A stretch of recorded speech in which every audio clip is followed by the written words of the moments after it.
Let me be the first one to wish you good afternoon since we've cleared the noon hour.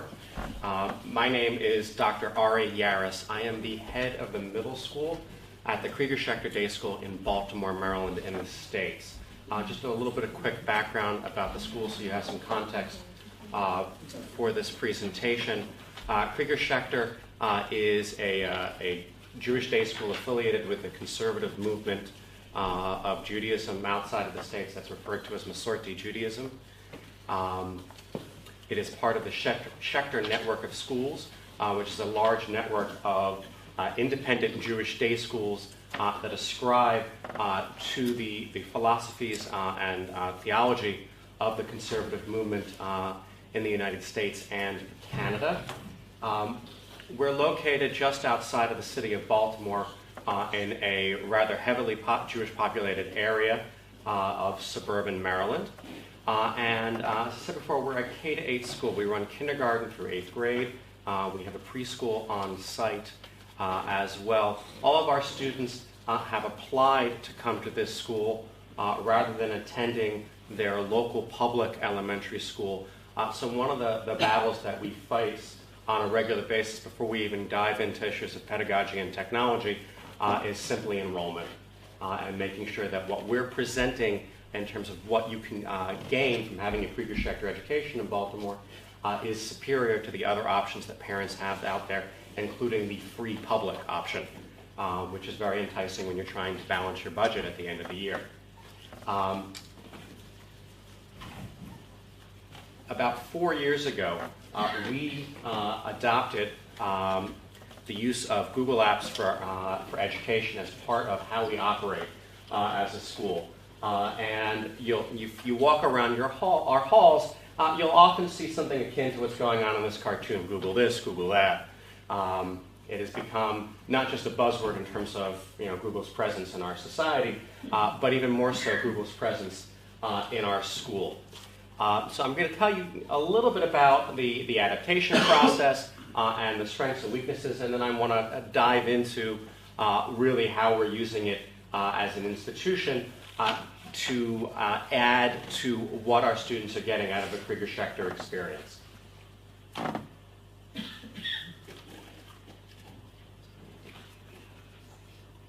And let's not start with this slide, but go a little bit earlier. Okay. So first of all, for those of you who are unfamiliar with the Google Apps component, many of you may have a Gmail account that you're using for your personal email. The Google Apps suite is something that you can use. There's both versions available for nonprofits, for business, as well as for personal use. The Google Apps for Education piece has a core suite to it that includes the following tools. A Gmail, basically an email account. Let's see if we can get that to come back. A calendar function, documents, Google Groups, which is something that we have not yet dived into as a school, and then Google Sites. There are also a wider variety of Google tools that you can turn on a selective basis depending upon what you need to be using them for, but that's the core component that they have available. Okay, so why did we go Google? Well, the short version of the story is we didn't have much of a choice at the time. We had purchased a brand new student information system that was going to take over both our student data management as well as we've been using a product called First Class that required an on-site server. And we were looking for a solution that meant one less server in the building. And we had purchased a license for a product called Schools on iNet. It had its own built-in email. It was great. It meant we didn't have to think about setting up the email accounts. It came automatically. And then in the middle of the summer, before we rolled out the program to our teachers, they announced that they were adopting Google Apps for Education. And so were we. Such is how things happen. What it has done for us, and the advantages that we've realized in dealing with it, is it has freed up our IT staff significantly. We operate as a synagogue-based school. We're owned and operated by a local congregation, and they have not gone into Google Apps. And we share an IT staff member between the two organizations. And the amount of time that our network administrator deals with their Outlook server and trying to make sure that it stays up and running, and the BlackBerry server that's running in tandem with it, versus the amount of time that he spends dealing with our email problems, the difference is vast. You know, relatively easy to deploy. The management suite is very, very simple to work with. You can batch upload the names that you need for email addresses and whatever formula that you're going to be using for those email addresses. We're saving a fortune on this. The cost for Google Apps for Education for us is exactly zero. It's not bad. One of the things that we did investigate is Google's privacy policies, and there has been a lot out there lately about Google's privacy, Facebook's privacy, Dropbox, YouTube, you name it. Any place that you're putting online content out there, you're going to have to worry about privacy. And since the majority of our account holders and users for this, we have about 70 staff people and close to 400 students, so the vast majority are minors. And we've had to work out with Google and with parents and with our enrollment contracts exactly how we assume as a school responsibility for the students' conduct and interactions online through the Google Apps for Education, particularly with the email component. Another nice thing about this is that Google is regularly rolling out updates to it. Some of you may even see in your own personal email accounts, if you have a Gmail account, up in the corner that say you want to try out our new look.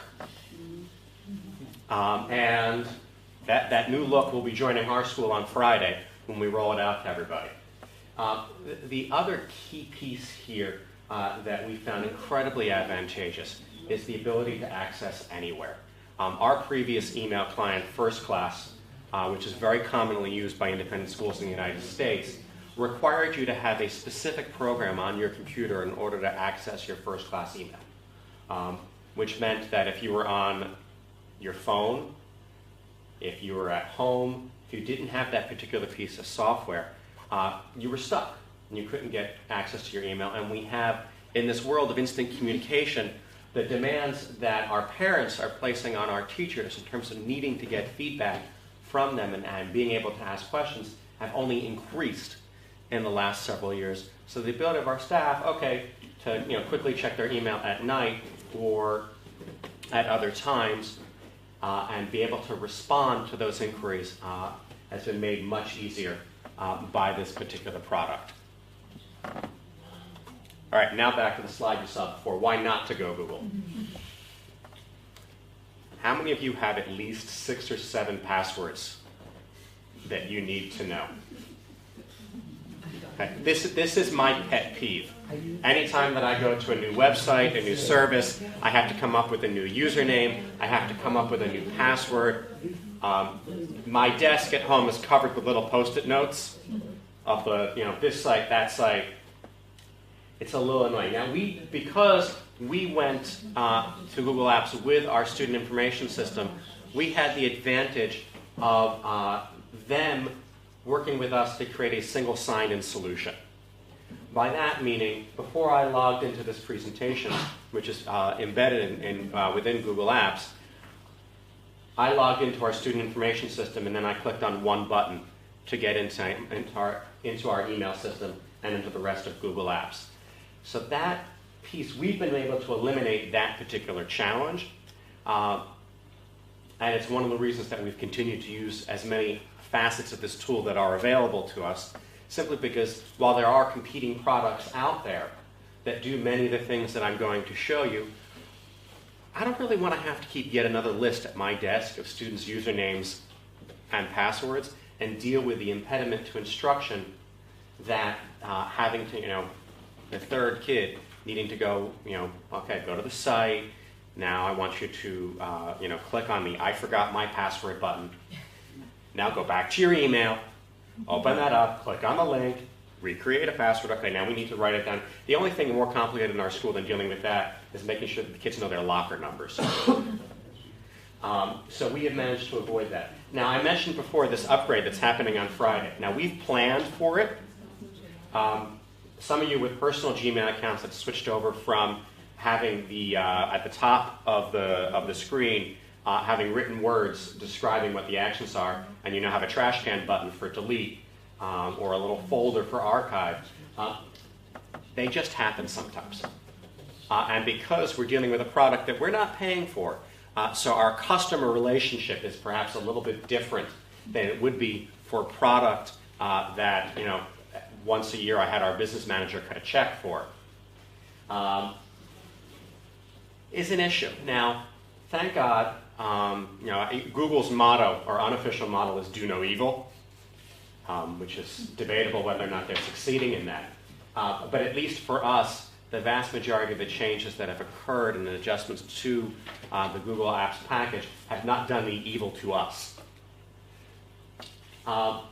There's a lot of buzz about the Google Docs component in terms of whether or not you could replace that with your outlay that you do for Microsoft Office, which is a mainstay of productivity for most schools and most businesses.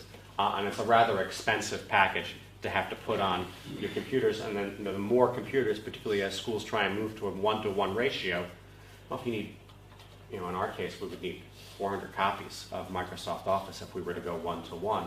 It's a lot of money to have to lay out. Google Docs is not a complete replacement for it, but it's getting there. One of the things that we also encountered as a challenge for implementation and in thinking about getting not so much our students, because they've been much more intuitive with this than our staff was, particularly as we shifted from a more formal traditional email system, if there is such a thing in this day and age as a traditional email system, as getting people to think differently about the way that email works with Gmail, with having labels instead of folders and being able to put things in multiple different labels.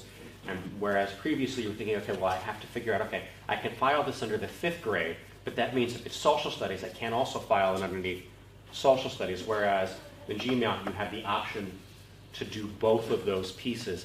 And the other piece that has often triggered a lot of difficulty is the threading of conversations within Gmail, where it's not, each reply to an email is not an individual email, but rather part of a larger conversation. And we've had a little bit of a transition as we brought our users on board to get used to that. The biggest, I think, drawback to Google, and my tech staff will echo this, is the fact that your support is email support only. And many of us like to have the ability to pick up a phone when we're having a problem simply so that we can yell at another human being over whatever the particular issue is that we're having. So short of typing your emails to them in all caps, that pretty much is the outlet that you have. We found them, however, to be incredibly responsive via email, and in some respects more responsive than some of the vendors that we work with, where our support line is a phone number to call them. I can have a problem late in the evening that we discover when somebody went on to check their email, and oh no, the system is down, or this isn't connecting to that. Send them a response. They'll work on it overnight at in a call center and someplace else. And whereas with another vendor that we might be working with, I've got to wait for their office in Omaha to open up at 10 o'clock in the morning, East Coast time, in order to be able to get that kind of assistance.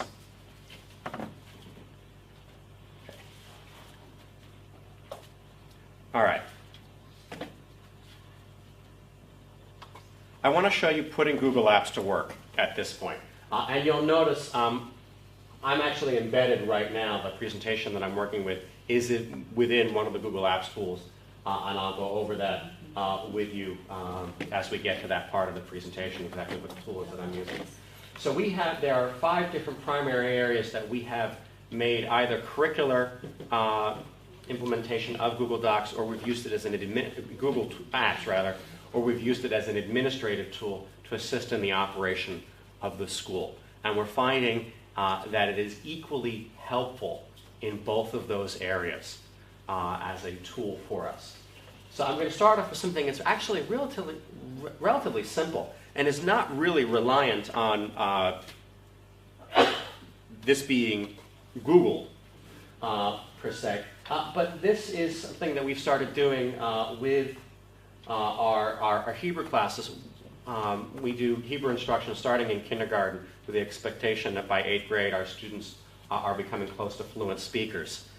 We use the NETA curriculum starting in the middle school. One of the things that we've discovered with foreign language instruction is the number of opportunities that you have for oral expression is limited within the classroom. That you can have, some conversations and discussions back and forth. You can have the child go up and recite in front of you. But if you've got a 45-minute period and you also have to do some direct instruction, you want to do an activity, you want to do a little bit of writing, you slowly start to run out of time to make sure that every single child in the classroom on a daily basis is having ample time for oral expression. And what we've discovered from both our own experiences and what the research is telling us is that very oral expression is key to the students feeling that they have mastery and a level of comfort with the language, and that they're having that natural experience of breaking their teeth, literally, as they're trying to work out, how do I express myself? So what we've been doing is having the students use their personal Gmail accounts that the school has provided them, and attaching voicemail messages that they're recording on whatever voice note tool they have available to them at home. All the operating systems of the computers, whether it's a Mac or a Windows, have something built in. The only tool that they need is a microphone plugged into the computer. This has eliminated our need. There are lots of other Web 2.0 solutions out there that will allow you to record online a voicemail message. But now we go back to the problem I talked about earlier, where, okay, now we need another set of user IDs and login information to go and deal with. This is already, from our teacher's perspective, it's already there when they open up their email the following morning from having given out the assignment in class. From the student's perspective, okay, I've logged into the student information system because I wanted to double check the homework assignment. This is one button later. I click from checking my homework to going in and checking my Gmail account to go see if a teacher has emailed me. And all of these are done just as simple attachments. Do we have the ability to play this? So I'll play one of these. We'll give it a shot to see if it works. This is the pelicans of the Hula Natural Park. And this is an actual student's voice.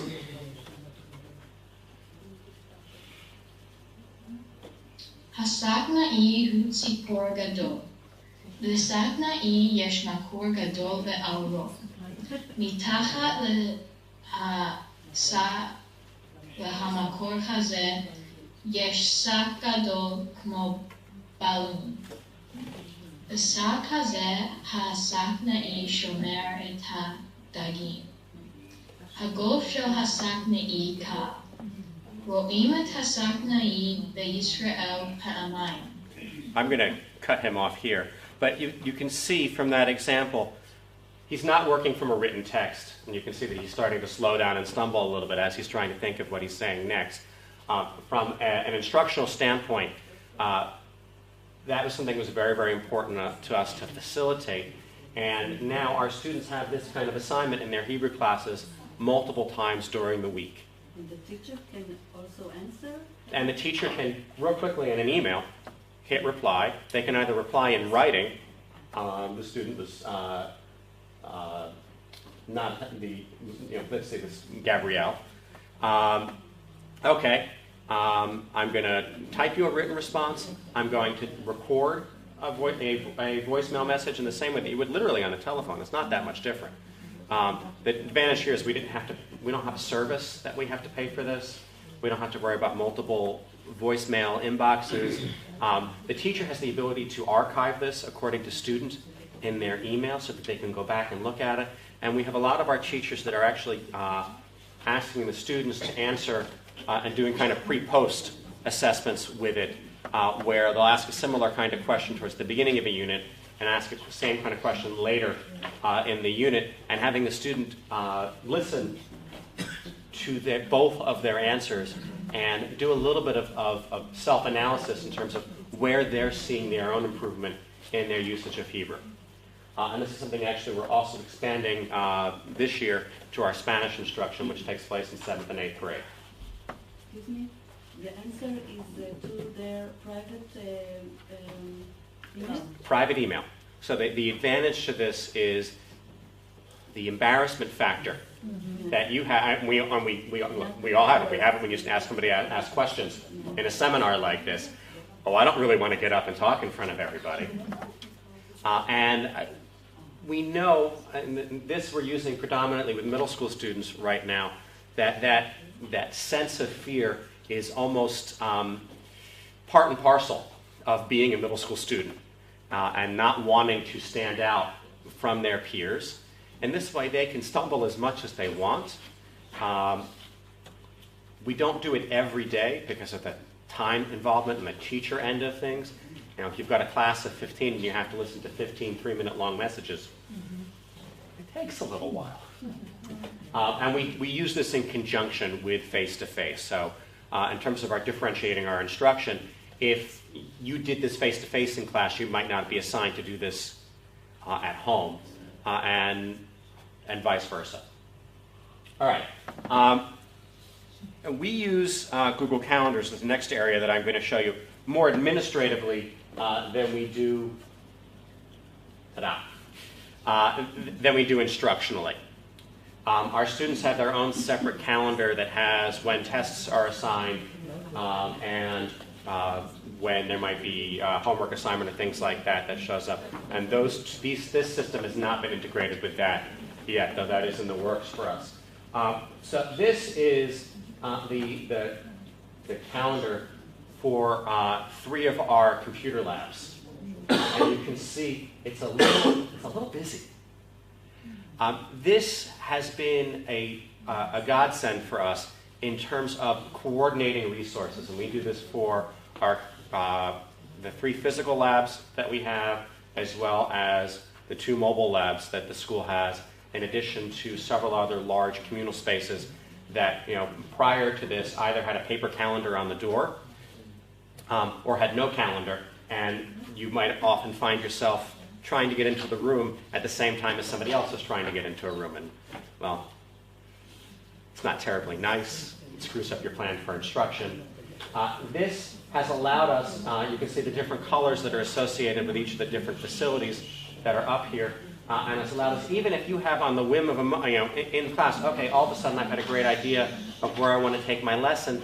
I need computers for this next step. Okay, real quick, pull up the lab schedule. If it's empty, boom, put my name down and take my kids right down to the computer lab. I don't have to submit a request to a central scheduler. On the flip side, for us as the administrative team dealing with this, it's also allowed us, made it much easier for us to make a case as we've pushed our board to allocate additional funds for technology, saying, hey, look how busy we already are using the facilities that we have. It's giving us a data point to make the case that we're actively using the resources that are available.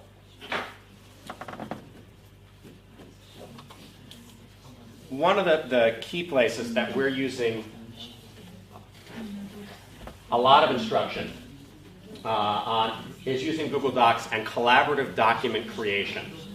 One of the curses of, or difficulties, let's say, of working with a Microsoft Word document is that only a single user can work on it at a time unless you've made a rather hefty investment in the SharePoint services, which is an option. But for the most part, I know very few schools in the States that have gone that direction. So using this tool, we have access to collaborative spreadsheets, presentations, documents, forms that we can have multiple students, multiple staff members working on all at the same time. I'm going to show you a couple of examples of that we've used. Our 7th graders each year write a Purim spiel. We take the Megillah, we divide it into different portions, and the spiel portion of it is that every class is given a theme. In this case, it's a game show. They're given an object that needs to be fit into the spiel somehow. In this case, it was a slinky. And then they're given a quote that needs to be fit into their performance somewhere. And the quote for this particular group was, "And the Oscar goes to." We wanted to make it a little bit challenging and interesting. So they're given a section of the Megillah. Here they've got 18 verses from chapter 2 of Megillat Esther. And you can see what they've been able to do, and the problem we ran into is that we would have like 8 different versions of the script running around. There's one version of the script. They're working on it in class. They're working on it at home. We've been able to track all of the changes that are going on to it. If somebody at home accidentally hits Control A, and deletes the whole thing, we go back, one revision in the history, boom, it pops up. It saves automatically. And I'm speaking as somebody that lost part of my dissertation because I didn't hit the save button more frequently enough. This, to me, might be the best feature of them all. So they've been able to work collaboratively on multiple laptops. They've even, an individual group might divide up into different rooms. You work on this part, you work on that, and it's all right there. So that's Google Documents. Here, another way of working collaboratively is doing data collection in a science experiment. This is a 6th grade class that apparently is encrypted. And you'll see there are 5 groups that have been working on this particular assignment. Each one of the groups had a netbook with them, and as they were working on their particular trial of this experiment involving dropping water on pennies and looking at surface tension, they put in their results. And then rather than just having the results of your one particular experiment, because we were working collaboratively in one spreadsheet as opposed to 9 spreadsheets for each of the 9 different lab teams that might be working on this, they were then able to individually take that data, graph it across the entire class, giving us, from a scientific standpoint, you always want to have a larger sample size, a bigger N. And that gave us this as part of this experiment. What is the average? Probably farther down. It should be under the fund. It should be. No, you don't see it. Or it may be, actually, it may be underneath the graphic because I added the chart from another page. But all of those spreadsheet functions that you would use in Excel normally, mean, mode, they're all available as part of that standard deviation, and the formulas are written into in the same way that you would write that in, pull that into Excel. All of the documents and parts of this document suite that I'm showing you can be easily downloaded as Microsoft compatible documents. So that if you need to take it someplace else and you're not going to have internet access, you have that ability to do that.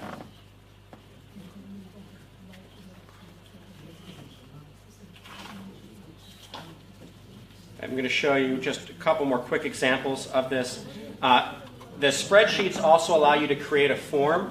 We recently had a science showcase where we had outside presenters signing up, parents, members of the community, and we were able to create a form that they filled out online in many of the same ways that you might use SurveyMonkey or something similar to that. And then once they completed the form,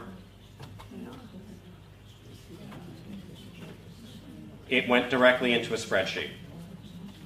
Pull myself back.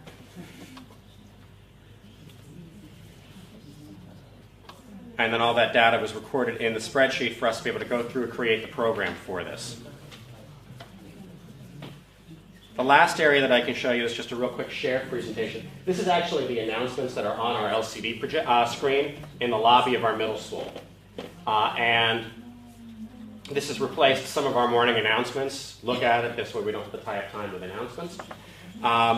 And the staff all have access to this so that they're able to, this is our student council. Our student council representative went and, our student council staff member went and put this into the presentation without, on her own. Scroll through that. dismissal location reminder, always something that we need to nudge the kids about.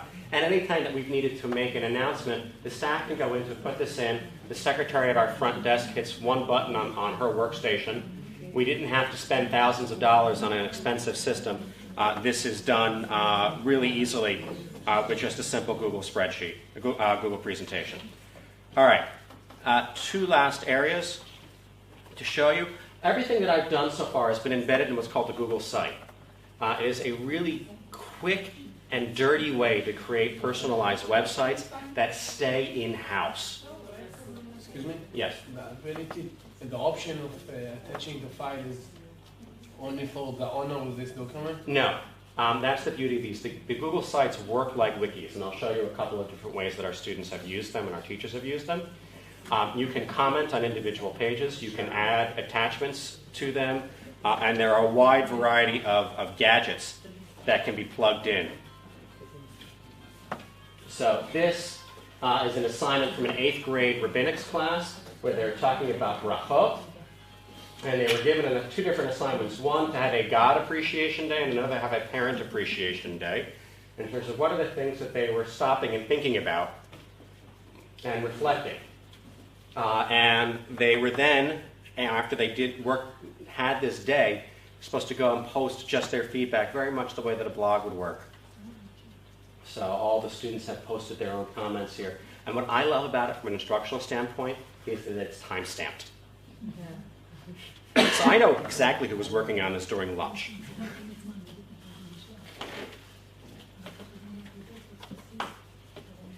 This is a student-created website. This is their assignment they're exploring ancient Egypt, and they've created a travel log about it. And you can see here, this is an Animoto that the student has embedded into the site. Charts. Here are 2 of the students right next to the mummy that they found. It's amazing what you can find, just outside our school. But real simply, and this is nothing. We didn't have to teach the kids HTML, and we didn't have to teach them a complicated program like Front Page or Dreamweaver to go and design the site. Another quick example.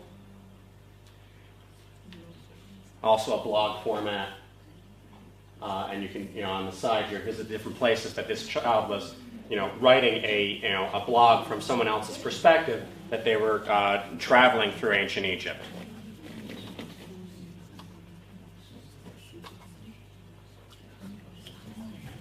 All right. Since we're running out of time, I'm going to show you one more example so that we can get to questions.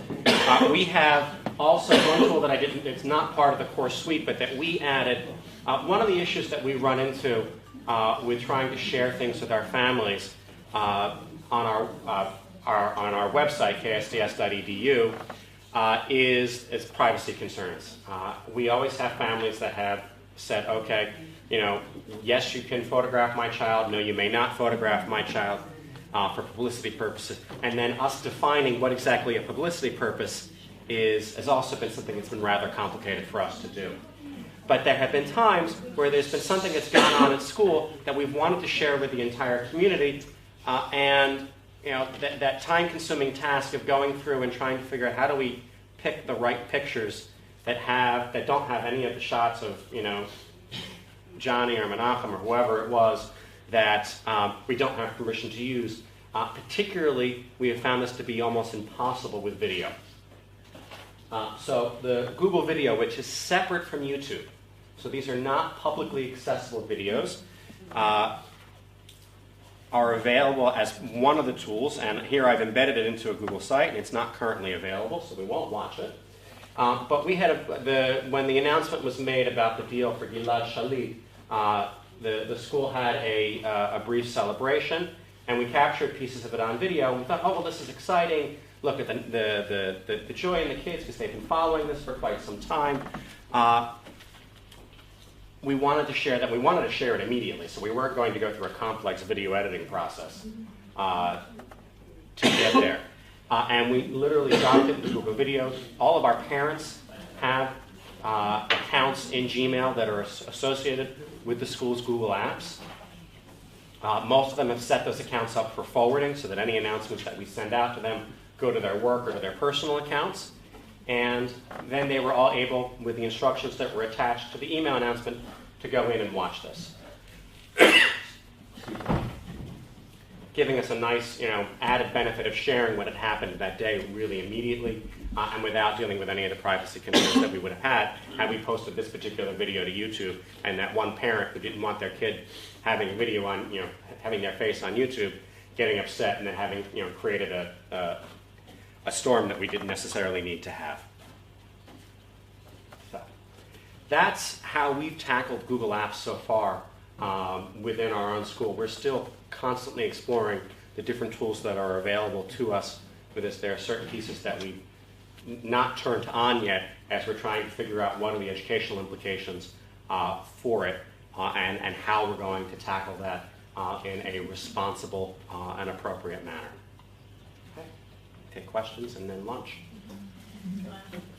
Are there any formal lessons in your school? I have two questions. And is there any person in your school is manager this project, or you have to observe from safety point and from privacy point, or is it just if there's any problem you find it accidentally? We have our Director of Instructional Technology. She is predominantly responsible for monitoring what's going on with our Google Apps. We don't treat it in terms of the problems that could occur with privacy or student behavior any differently than we would treat any other kinds of student behaviors. So, if we had kids that are sending each other harassing emails, we're not going to treat that any differently if they had said it face-to-face in the playground. And we approach misuse that way. We do, as part of this, starting as early as kindergarten with our students, start educating them on what is derech eretz for the internet, and giving them the netiquette tools that they need to have in order to conduct themselves responsibly. And we've actually had very few instances of significant misuse. You always have accidental misuse. The bigger problems that we end up having with online interactions tend to be with the tools that their parents are supposed to be monitoring, as opposed to us, like Facebook. And this one commented on so-and-so's picture the other day, and then he commented back, and all of that fun stuff. Any other questions? How long the project is? When you started? We've been doing this now for 4 years. It's been a very, the first year we really focused on just getting everybody comfortable with their email accounts, and we didn't, aside from some early adapters like myself, we didn't really touch any of the other elements of the Google Apps suite, knowing that we would slowly roll them out.